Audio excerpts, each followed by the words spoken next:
시청자 여러분 안녕하십니까? 이슈를 더 쉽게 풀어드리는 더 뉴스 시작합니다. 대선을 사흘 앞두고 공개됐었던 김만배 씨 인터뷰 녹음 파일과 관련해서 여권에선 대선 공작 사건이라며 배후를 밝혀야 한다고 목소리를 높이고 있습니다. 민주당은 일단 침묵 속에 신중한 분위기인데요. 단식 엿새째인 이재명 대표는 검사 독재 정권이 상대를 악마화하고 있다고 비판했습니다. 더 정치 시간에 풀어드리겠습니다. 북한 김정은 위원장이 러시아를 방문해 푸틴 대통령을 만날 거란 보도가 나왔습니다. 가속화하고 있는 북한과 러시아의 밀착 행보가 한반도 정세에 미칠 영향 짚어보겠습니다. 먼저 오늘의 주요 뉴스부터 보시겠습니다. 화천대유 대주주 김만배 씨와 신학림 전 언론노조 위원장의 대장동 허위 인터뷰 의혹과 관련해서 대통령실의 입장이 나왔습니다. 대통령실은 희대의 대선 공작 사건이라면서 가짜뉴스는 민주주의의 최대 위협이라고 비판했습니다. 허위 인터뷰 의혹에 대해 여당은 최대 정치 공작 사건이라며 맹공을 펴부었습니다. 민주당은 사실관계를 살펴봐야 한다며 침묵을 지키는 가운데 신중한 분위기입니다. 교육부 이주호 장관이 어제 공교육을 멈추고 거리로 나선 교사들을 징계하지 않겠다며 범국민 학교 바꾸기 운동을 시작하겠다고 했습니다. 또 교원과 학생, 학부모 간 권한과 책임을 조화롭게 유지하며 교원의 심리 회복과 치료를 위한 지원 방안도 마련하겠다고 했습니다. 서울시가 남산 일본 위안부 추모공원 기억의 터에서 강제추행 유죄 판결을 받은 미술가 이목상 씨의 조형물을 철거했습니다. 시민단체가 일본군 위안부의 역사를 지우는 것이라며 반대해 오늘에야 작업이 진행됐습니다. 환경부가 잠실이 가습기 살균제와 폐암의 상관성을 인정하고 피해자를 구제할지 논의할 예정입니다. 피해가 인정된다면 첫 사례가 될 전망입니다. 오늘 늦더위가 찾아와 서울은 32도까지 오르면서 어제보다 2도, 예년보다 4도가량 높아 덥겠습니다. 경기 북부와 강원 북부, 전남 서부 남해안에는 요란한 소나기가 내리고 강원 영동에는 약간의 비가 가끔 내리겠습니다. 화천대유 대주주 김만배 씨와 신학림 전 언론노조 위원장의 대장동 허위 인터뷰 의혹과 관련해서 대통령실의 첫 입장이 나왔습니다. 대통령실은 윤석열 당시 후보의 낙선을 위한 희대의 대선 공작 사건이라면서 가짜뉴스는 민주주의의 최대 위협이라고 강도 높게 비판했습니다. 취재기자 연결합니다. 조은지 기자. 네, 용산 대통령실입니다. 네, 대통령실이 오늘 공식 브리핑을 한 겁니까? 대통령실 고위 관계자가 오전에 기자들과 만나 성명이란 이름으로 발표한 내용입니다. 대통령실은 김만배, 신학림의 거짓 인터뷰는 김대엽의 정치 공작과 기양건설 로비 가짜 폭로의 계보를 잇는 2022년 대선 최대의 정치 공작 사건이라고 규정했습니다. 대장동 게이트의 몸통을 이재명 후보에서 윤석열 후보인 것처럼 조작하고 대선을 사흘 앞두고 녹취록까지 풀어 대선 결과를 바꾸려 했다고 지적했습니다. 날조된 사실, 공작의 목표는 윤석열 후보의 낙선이었다면서 이런 정치 공작과 가짜뉴스는 국민 민심을 왜곡하고 선거제도를 무용지물로 만드는 민주주의 최대의 위협 요인이라고 비판했습니다. 대통령실은 이번 기회에 악습의 고리를 끊어야 한다고 밝혔습니다.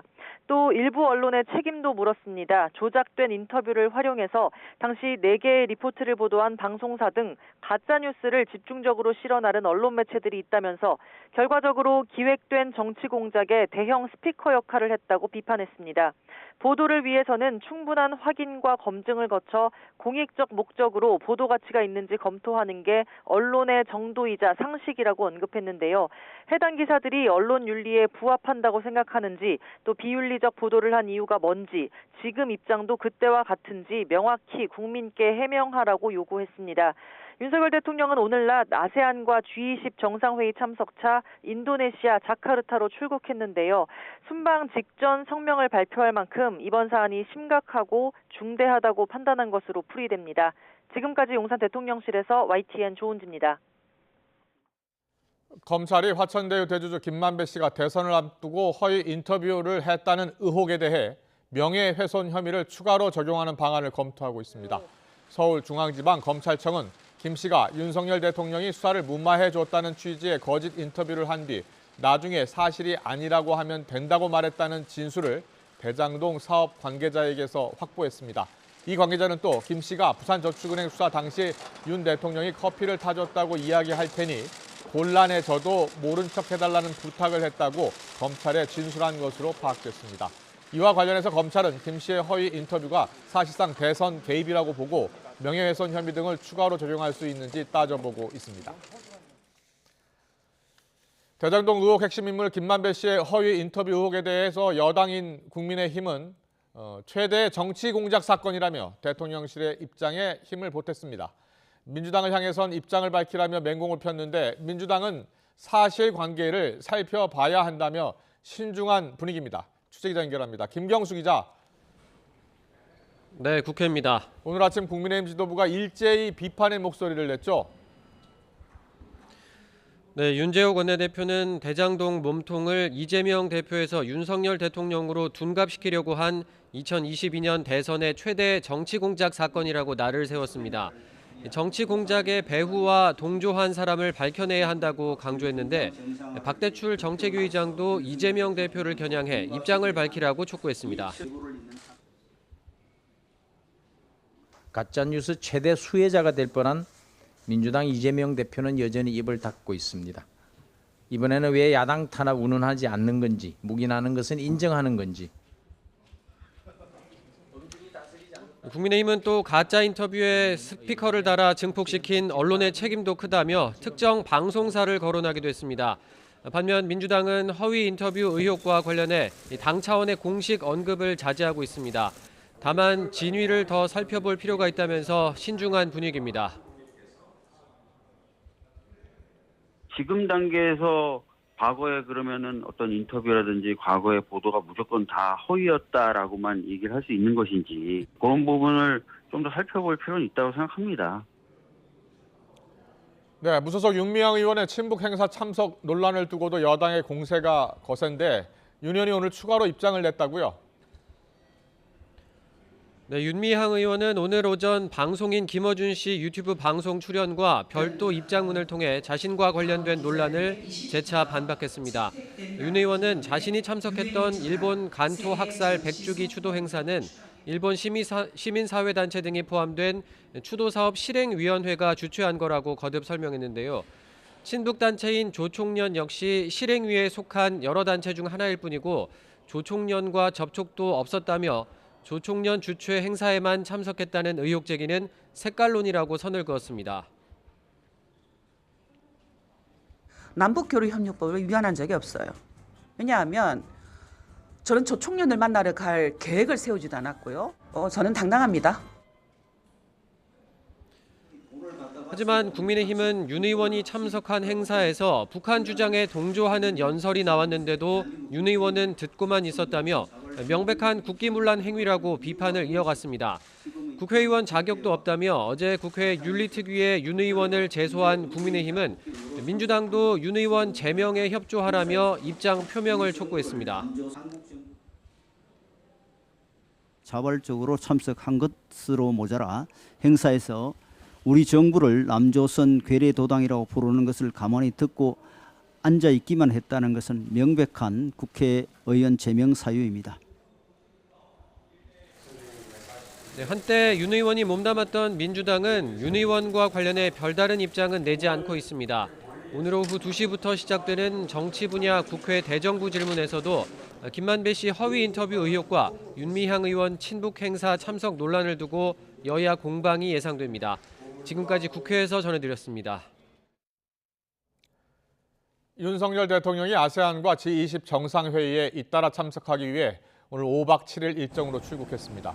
성남 서울공항 출국장에는 이상민 행정안전부 장관과 장호진 외교부 1차관, 국민의힘 김기현 대표와 윤재욱 원내대표 등이 나와 윤 대통령 부부를 환송했습니다. 인도네시아 자카르타에서 열리는 아세안 기간 윤 대통령은 한아세안 정상회의와 아세안 플러스 한일중 정상회의, 동아시아 정상회의에 차례로 참석해 북한 핵 미사일 도발에 맞서기 위한 긴밀한 공조와 협력을 강조할 예정입니다. 어제 공교육을 멈추고 거리로 나선 교사들에 대해 교육부가 징계하지 않겠다고 밝혔습니다. 엄정 대응하겠다던 교육부가 입장을 바꾼 건데요. 이주호 부총리가 매주 한 번 이상 현장 교사들과 만나겠다고 밝히면서 교권보호 입법에도 속도를 낼 걸로 보입니다. 취재기자 연결합니다. 김연아 기자. 네, 사회정책부입니다. 네, 이주호 부총리가 공교육 멈춤에 동참하는 교사들 징계하겠다면서 강한 발언을 했었는데 입장을 완전히 바꿨네요. 네, 이주호 부총리는 어젯밤 국회 예결위에서 자신의 징계 발언을 철회했습니다. 어제 추모에 참석한 교사들에 대한 징계는 없을 거다 이렇게 얘기한 건데요. 장시간 이어진 예결위 과정에서 집회와 징계에 대한 이 부총리의 답변도 조금씩 바뀌었는데 직접 들어보시겠습니다.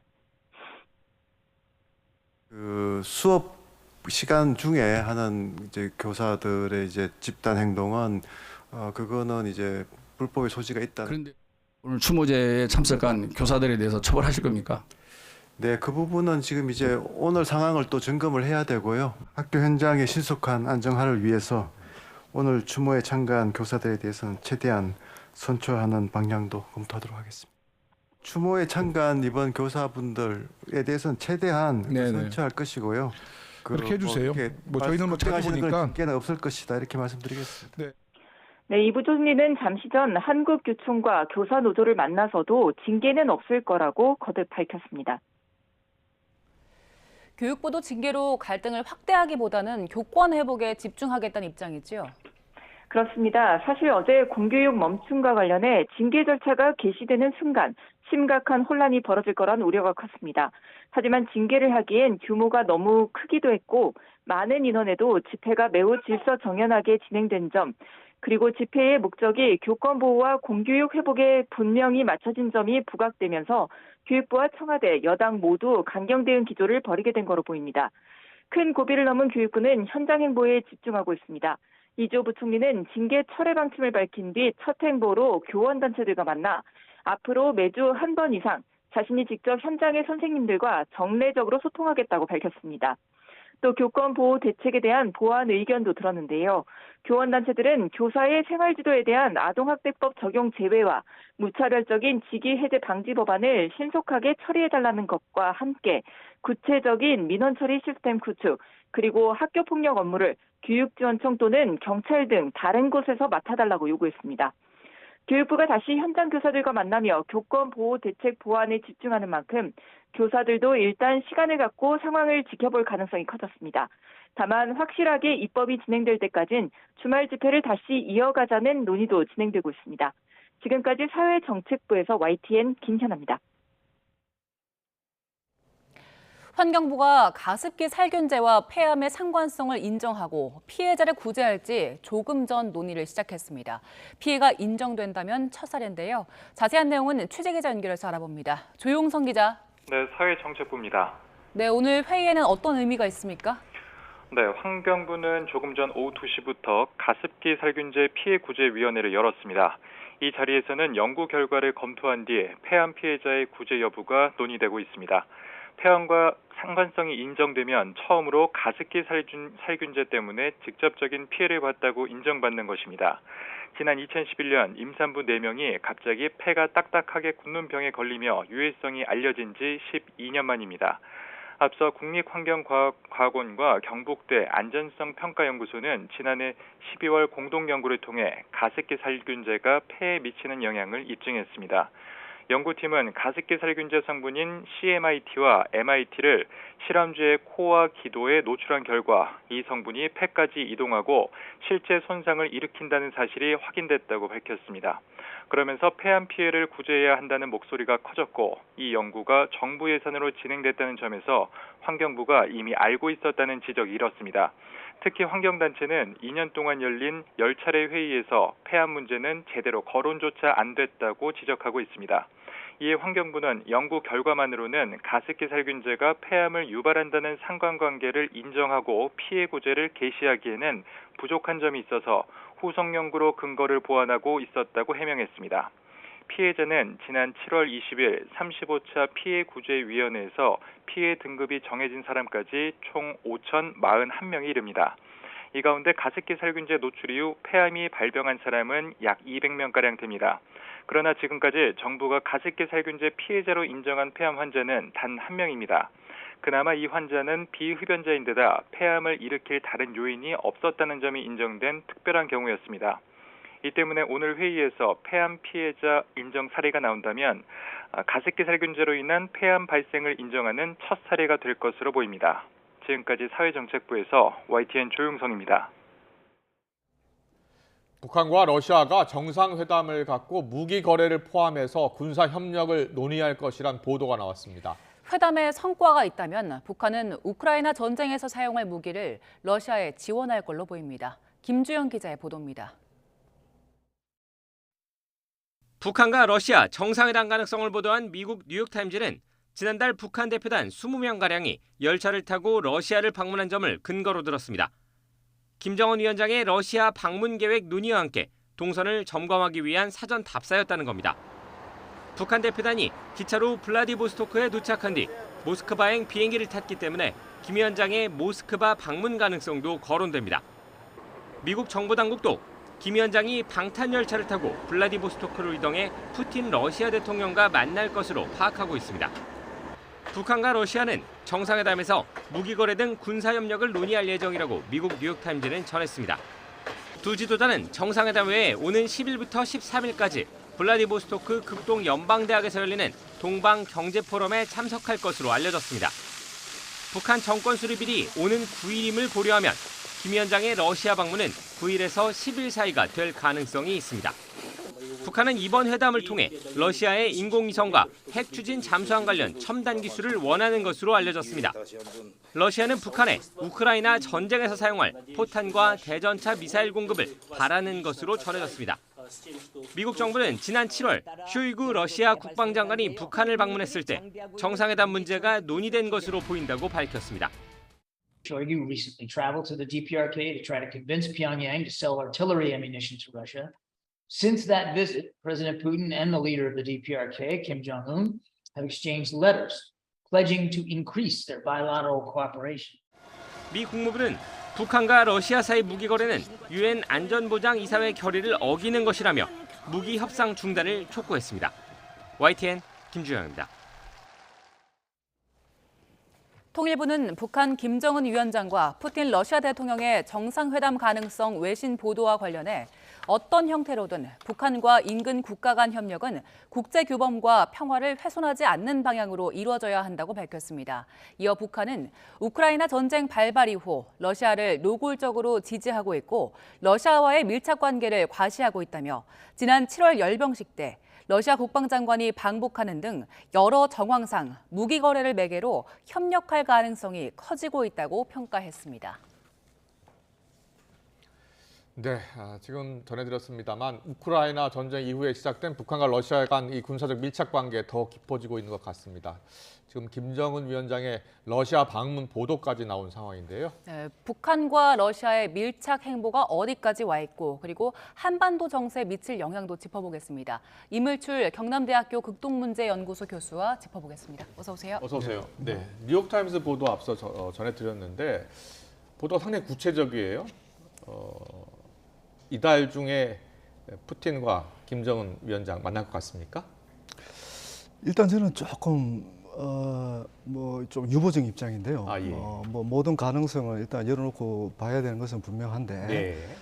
근데 우선은 이제 동방 경제 포럼이라는 그 행사의 성격을 이해를 해야 될 것 같습니다. 그렇습니까? 예. 제가 이제 직접 참여해 본 적도 있고, 예. 또 그 동방 포럼이 열렸던 그 루스키 섬의 이제 극동 연방대의 숙소에도 제가 며칠간 머문 적이 있습니다. 예. 있는데 사실 이 행사는 굉장히 큰 행사고요. 예. 예를 들면 지난해 그 우크라이나 전쟁이 일어났음에도 불구하고 65개국에서 7천여 명이 그 포럼에 참여를 했습니다. 그랬군요. 그러니까 근데 이 포럼의 목적이 이제 극동 지역 개발을 위한 투자 유치 그리고 또 상호간의 이제 경협 활성화 이게 이제 중요한 목적인데 예를 들면 이제 김정은 위원장이 방문을 한다. 네. 그러면 모든 포커스가 아마 김정은 위원장의 일거수일투족에 꽂힐 겁니다. 그렇겠죠. 그런 상황에서 과연 러시아가 판단했을 때 북한하고의 군사협력, 정치협력이 중요하긴 하지만 이 행사 자체가 이 퇴색될 가능성이 그 취지가 퇴색될 가능성이 상당히 높거든요. 네네. 일단 이 행사는 지금 러시아가 굉장히 어려운 상황에서 외국 자본을 유치를 하고 경제 협력을 활성화하는 많은 합의를 도출하는 게 행사의 우선 목적입니다. 근데 김정은 위원장이 나타났어요. 네.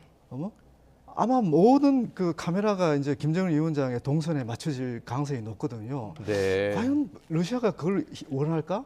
저는 그건 아닐 거라고 보거든요. 네, 네. 만약 한다고 하더라도 정상회담 가능성은 열려 있지만 적어도 이번에 열리는 그 연방 극동 경제 포럼에서는 그 열릴 가능성은 저는 상당히 희박하다 이렇게 저는 봅니다. 만날 가능성이 있더라도 시기는 조금 더 봐야 될 것 같다는 말씀이신데 그 김정은 위원장과 푸틴 대통령이 4년 전쯤이었나요? 만난 적이 있었죠?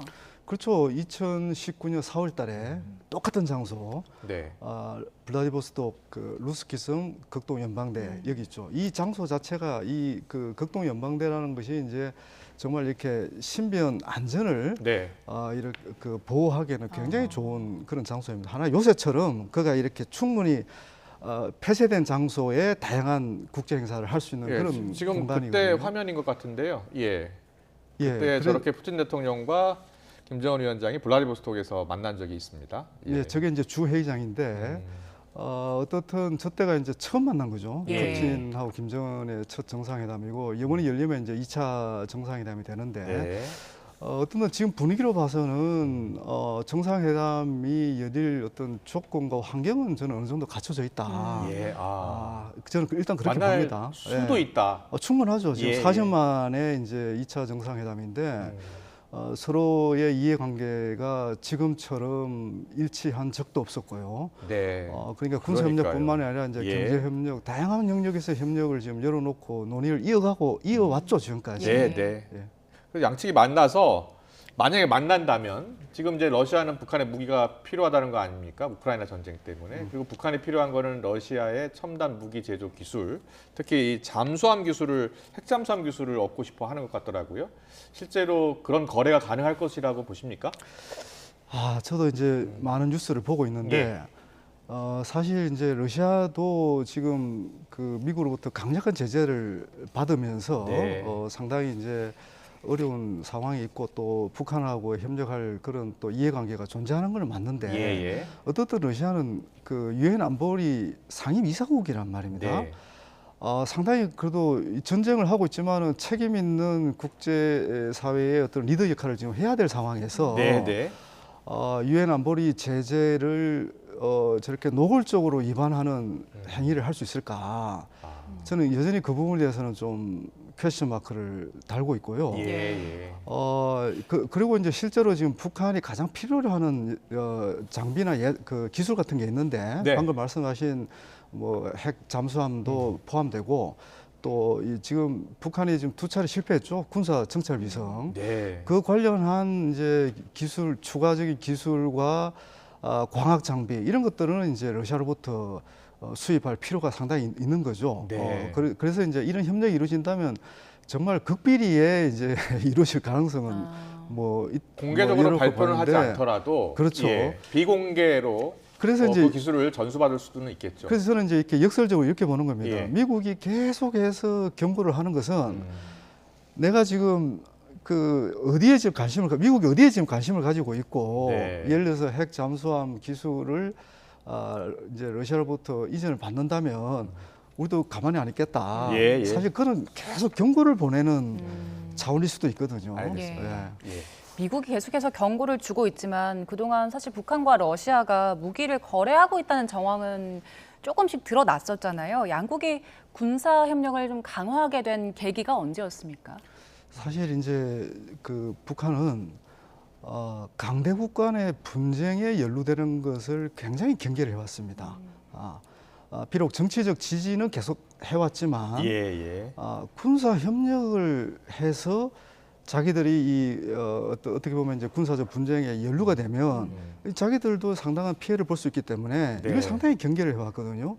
그래서 군사 협력 부분은 얼마 전까지만 해도 계속 부인을 했어요. 북한은. 우리는 포탄 거래 안 한다. 이렇게 얘기를 했는데 지금 상황이 이제 예전하고 조금 달라지고 지금 있는 거죠. 화면 보면 김정은 위원장이 쇼이구 러시아 국방장관과 함께 북한에 있는 무기 전시장을 지금 소개하고 있는 화면이거든요. 그렇죠.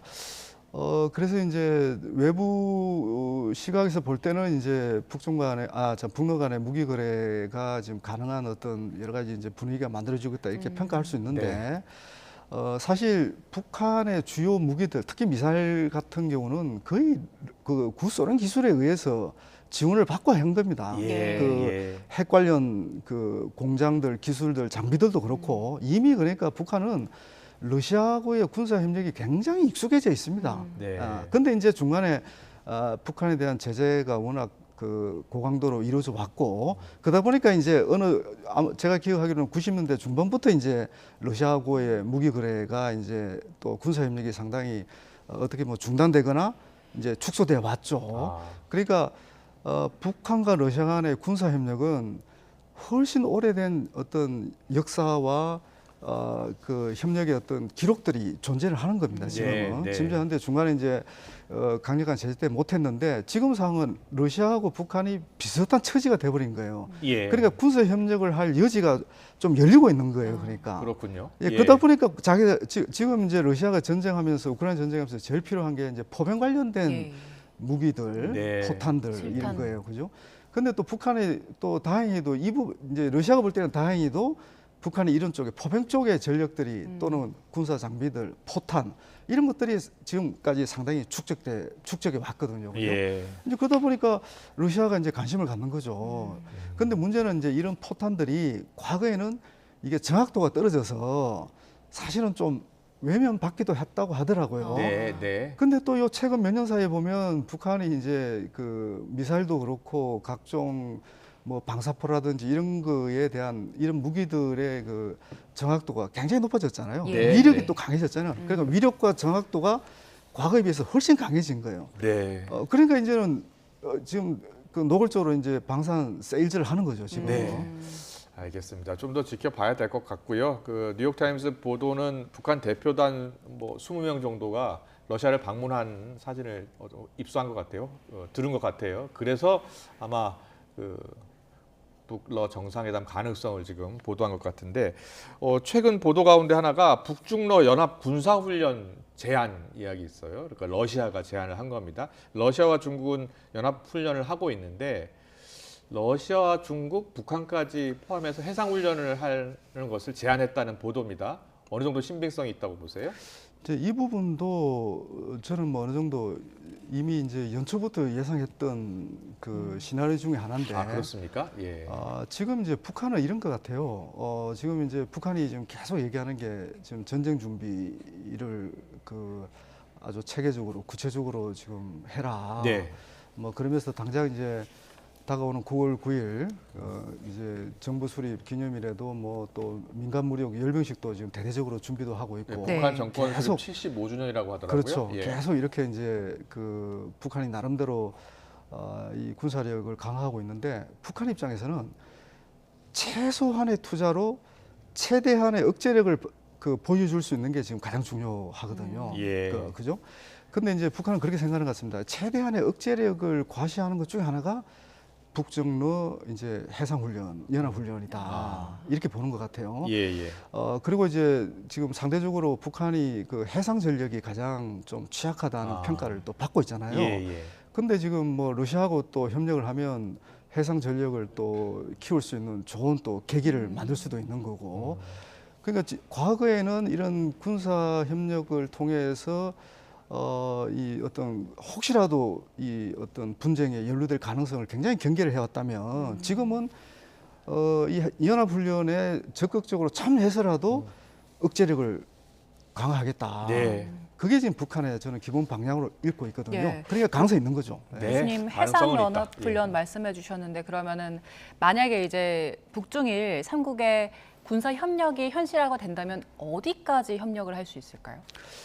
그게 이제 지금 계속 말씀드리고 있는 건데 어쨌든 북한은 지금까지 계속 얘기를 한 게 정치에서의 자주, 그죠? 국방에서의 자위, 그리고 경제에서의 자립 이 기조를 금과 옥조처럼 계속 지금 강조를 해왔단 말이에요. 북한이 실제로 중국과도 연합훈련을 한 적이 없다며요? 없죠. 그래서 이제 중국과 러시아가 제안을 하고 있음에도 불구하고 북한이 한 번도 수용한 적이 없어요. 그렇군요. 그죠? 그래서 지금까지 계속 견제해왔던 이런 자위적 국방력 강화라는 그 기조에서 그 기조 안에서 그 틀 안에서 과연 이 군사 연합 훈련을 어떻게 할 것이냐, 네. 또 군사적 협력을 어떻게 할 것이냐, 예. 이게 이제 그 고민일 텐데 제가 이제 그 이전하고 달라졌다는 얘기를 계속 하는데 어쨌든 예. 지금 북한 입장에서도 체제 생존이 우선이고 정말 한미일이 안보 협력을 높여 나가서 북한 체제를 정말 위협할 수 있는 그런 계속 어떤 군사 행동을 한다면 네. 북한으로서도 이제 어쩔 수 없다. 나도 그러면 적극적으로 군사 협력하겠다. 이제 이렇게 네. 나올 가능성이 있다. 알겠습니다. 여러 가지 가능성이 다 열려 있다라는 말씀을 해주셨는데요. 화제를 좀 돌려볼게요. 김정은 위원장 측근의 부패 의혹이 커져서 현지 주민들이 반발하고 있다라고 이런 주장이 나왔는데 그 현성월 노동당 선전성동부 부부장 많이들 기억하실 겁니다.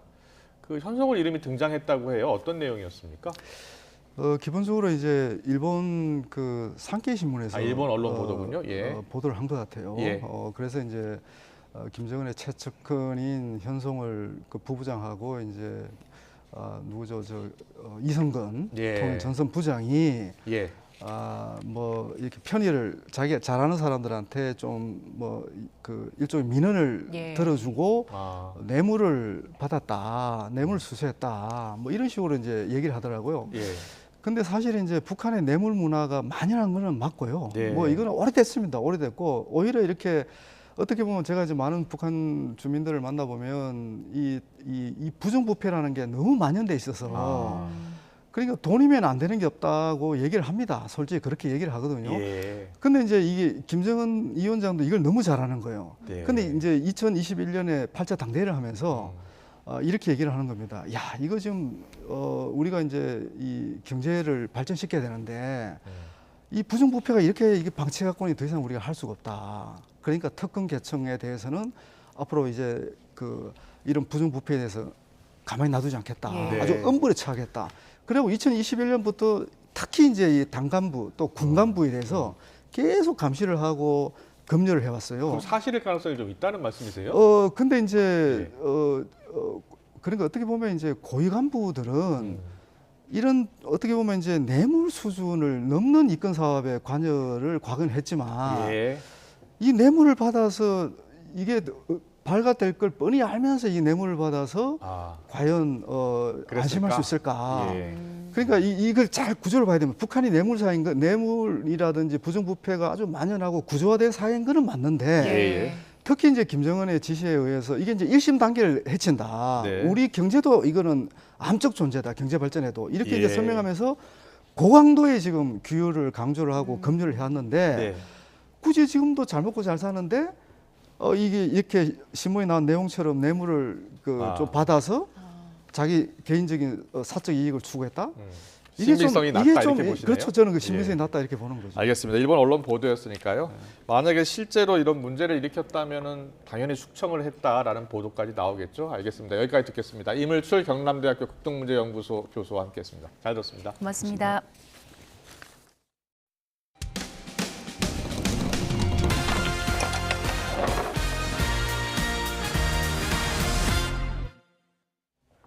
유명 온라인 패션 플랫폼 업체가 신사옥 입주를 앞두고 직장 어린이집을 설치하려던 계획을 전면 취소했습니다. 실수요가 적다는 게 주된 이유인데 이 과정에서 회사 임원이 벌금이 더 싸다고 언급한 사실이 알려져 논란이 되고 있습니다. 황보혜경 기자의 보도입니다. 서울 성수동에 있는 유명 온라인 패션 플랫폼 무신사 신사옥입니다. 지하 4층, 지상 10층 규모로 다음 달 중순 직원들의 입주를 앞두고 사내 어린이집을 조성할 예정이었습니다. 그런데 최근 사측이 어린이집 설치 계획을 전면 무효화한 것으로 확인됐습니다. 어린이집이 들어서려던 공간도 사무실 용도로 변경됐습니다.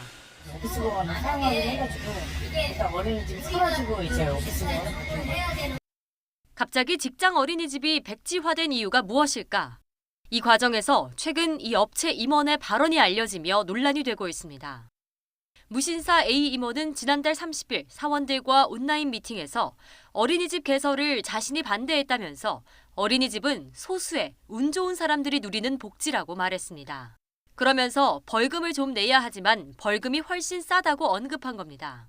나중에 실제로 많은 사람들이 어린이집이 필요해지면 그때는 뭐 다른 공간 임차해서 멋지게 지어드릴게요. 이런 식으로 좀 빈정대면서 현행법상 상시 노동자가 500명이 넘는 회사는 직장 어린이집을 의무적으로 설치해야 합니다. 만약 이를 어기면 연간 최대 2억 원의 이행 강제금을 내도록 하고 있습니다. 무신사는 직원이 1,500명에 이르는 만큼 직장 어린이집 설치 의무가 있지만 임원이 공개석상에서 이행 강제금을 무는 게 더 낫다고 발언한 셈입니다.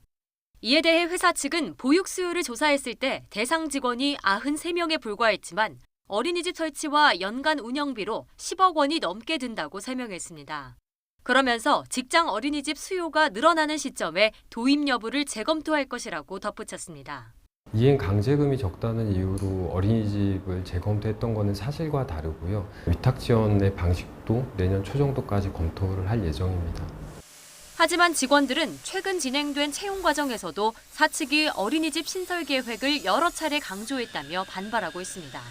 인사팀에서 채용을 진행을 할 때 재택근무나 어린이집 개설 계획이 있다라고 하는 안내를 반복적으로 여러 번 내보냈어요. 어린이집이 개설된다고 해서 입사한 케이스들에 대한 기망인 거죠, 이건. 지난 2분기 합계 출산율이 0.7명까지 떨어져 사상 최저치를 기록한 가운데 결혼과 육아 부담은 출산 감소의 주요한 원인으로 지목되고 있습니다. YTN 황보혜경입니다.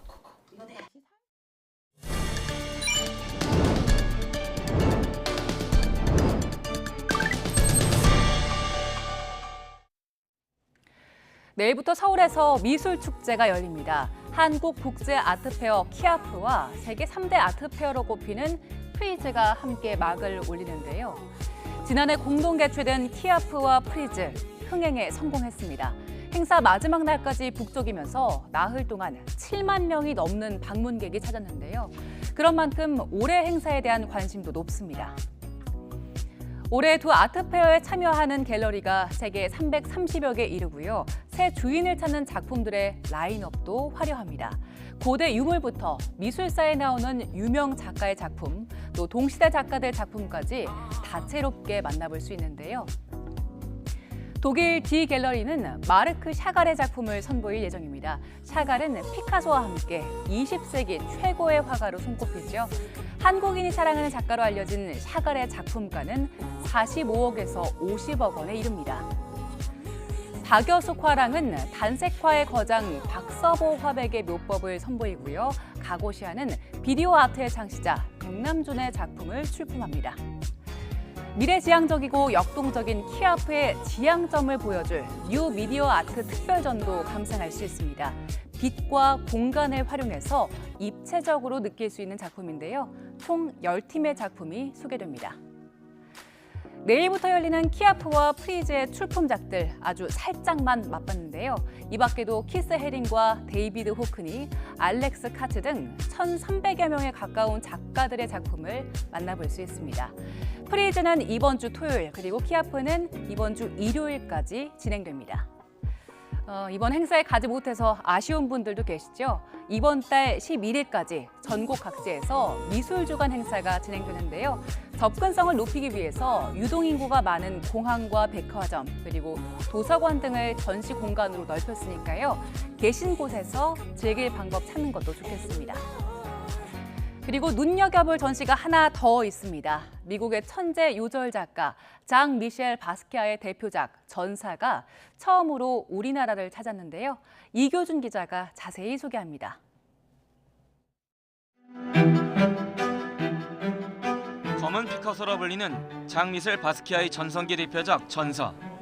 2021년 크리스티 홍콩 경매에서 약 472억 원에 낙찰돼 아시아 경매 사상 서양 작품 중 최고가를 기록한 작품입니다.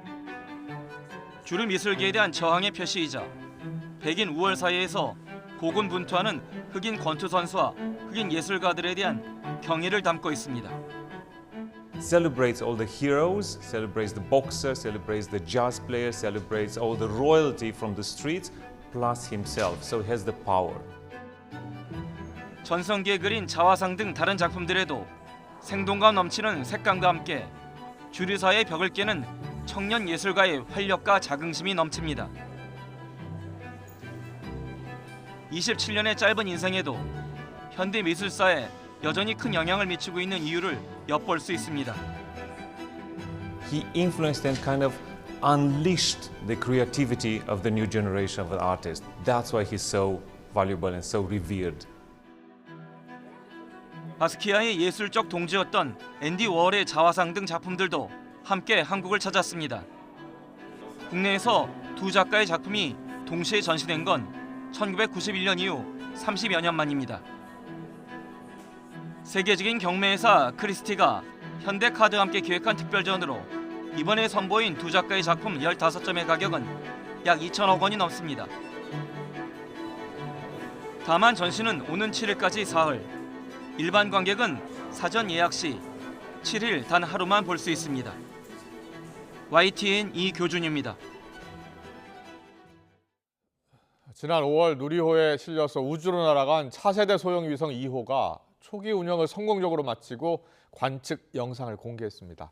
순수 국내 기술로 개발한 영상 레이더가 날씨와 관계없이 전 세계 곳곳을 촬영하는 데 성공했습니다. 양회영 기자의 보도입니다. 제주도 한라산 국립공원의 백록담과 제주도 전역에 있는 오름이 선명하게 보입니다. 누리호가 싣고 간 차세대 소형 위성 2호에 탑재된 영상 레이더가 촬영한 것으로 장마철 2배에 육박하는 폭우가 쏟아졌던 지난 7월 16일에 찍은 사진입니다. 간조 시각에 갯벌이 드러난 목포시 일대와 설악산 국립공원은 물론 미국 나이아가라 폭포, 통가 화산섬, 북극과 남극 등 전 세계 곳곳도 생생히 포착했습니다. 가시광선이 아닌 마이크로파로 촬영한 건데 영상 레이더는 신호 처리를 통해 영상을 만들어 날씨나 시간과 관계없이 지상 관측이 가능하기 때문입니다. 특히 순수 우리 기술로 개발한 영상 레이더를 통해 처음 지구를 촬영했다는 점에서 의미가 큽니다. 차세대 소형성 2호는 위성 본체와 탑재체 대부분이 국내 독자 기술로 개발되었으며 이러한 귀중한 기술 자산을 통해서 영상 레이더 기술을 확보하는 데 도움이 되었습니다. 차세대 소형위성 2호에는 국산화한 핵심 탑재체 4종을 포함해 6개의 탑재체가 실려 있는데 모두 정상 작동한다는 사실을 지난 석 달 동안 확인했습니다. 카이스트 인공위성 연구소는 탑재체 기술 검증 임무를 8개월 동안 추가 진행한 뒤 북극의 해빙 변화와 산림 변화 탐지 등을 위한 정보 수집에 들어갈 예정입니다. YTN 사이언스 양회영입니다. 이 시각 간추린 뉴스입니다. 추석 명절, 엿새간의 연휴를 보장해 국민이 충분히 쉬고 소비도 살리는 내수 활성화 대책으로 추진된 10월 2일 임시공휴일 지정안이 오늘 국무회의에서 의결됐습니다. 이와 관련해 한덕수 국무총리는 많은 국민이 이번 임시공휴일의 혜택을 누릴 수 있도록 기업과 경제단체에 적극적인 협조를 당부했습니다. 서울중앙지방검찰청은 지난 7월 23일 인터넷 커뮤니티에 대림역에서 특정 지역 출신 사람을 살해하겠다는 취지의 글을 올려 경찰관 9명이 현장에 출동하게 한 혐의로 32살 남성 박모 씨를 구속 기소했습니다.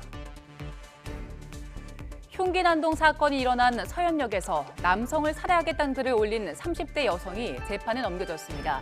이 여성은 서현역 사건으로 여성이 큰 피해를 봐 보복 심리로 글을 올렸다고 진술한 걸로 조사됐습니다. 조합장 선거에서 당선되기 위해서 조합원들에게 금품을 건넨 전현직 축협 조합장이 구속 상태로 재판에 넘겨졌습니다. 여성으로 변장하고 대중목욕탕 여자 탈의실에 들어가 불법 촬영한 혐의를 받는 30대 남성이 경찰에 붙잡혔습니다. 광주지방검찰청은 지난해 7월부터 1년 동안 서울과 대구, 광주 등에서 고의로 교통사고를 내고 65차례에 걸쳐 6억 원을 뜯어낸 혐의로 23살 A씨 등 3명을 구속 기소하고 4명을 불구속 기소했습니다. 수술실 내부에 CCTV를 설치를 의무화하는 법안이 오는 25일부터 시행될 예정인 가운데 대한의사협회와 대한병원협회가 의료인의 인격권을 침해한다며 헌법 소원을 제기했습니다. 검찰이 박스오피스 순위 조작 사건과 관련해서 조작된 영화와 날짜, 관객 수 등의 목록을 정리해달라는 취지의 보완 수사를 경찰에 요구했습니다. 지난 6월 대통령 퇴진 구호를 내건 행사를 후원해 논란을 빚은 민주화운동 기념사업회가 보조금을 중복 지원하고 결격 민간단체에 행사비를 지원한 걸로 행정안전부 감사 결과에서 드러났습니다. 경실련은 철근 누락 사태에 앞서 임직원들의 부동산 투기 의혹이 일었던 한국토지주택공사 LH에 대해서 대통령이 직접 나서서 쇄신할 것을 촉구했습니다. 고위공직자 범죄수사처가 김학의 전 법무부 차관의 별장 성접대 의혹을 무혐의 처분했던 검찰 1차 수사팀의 수사 기록 확보에 나섰습니다. 미국 텍사스주의 한 레스토랑에 30대 남성이 몰던 SUV 차량이 벽을 뚫고 돌진해서 식사를 하고 있던 23명이 다쳤습니다.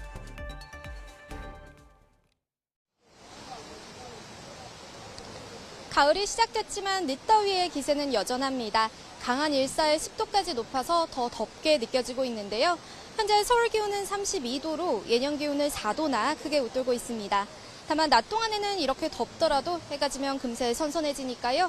큰 일교차에 대비 잘해주시기 바랍니다. 오늘도 전국적으로 구름만 많은 날씨가 이어지고 있습니다. 다만 대기가 불안정해지면서 저녁까지 곳곳에 요란한 소나기가 지나겠는데요. 서울 등 일부 중부와 경북 북서 내륙, 전남 서부 남해안에 5에서 40mm의 소나기가 예상됩니다. 내일은 호남 지방을 중심으로 소나기 예보가 들어있고요. 동풍의 영향을 받는 동해안 지역에는 가끔 비가 내리겠습니다. 내일 아침 기온은 오늘보다 조금 낮아 선선하겠습니다. 서울 23도, 대전과 대구 21도에서 출발하겠습니다. 전국 곳곳에 다시 폭염주의보가 내려진 가운데 내일 낮 기온은 서울 31도, 광주와 전주 32도까지 올라 여전히 후텁지근하겠습니다. 앞으로 아침 저녁으로는 더 선선해지겠지만 한낮에는 늦더위가 남아있어 일교차가 크게 벌어지겠습니다. 당분간 내륙은 비 소식 없이 맑은 날씨가 이어질 전망입니다.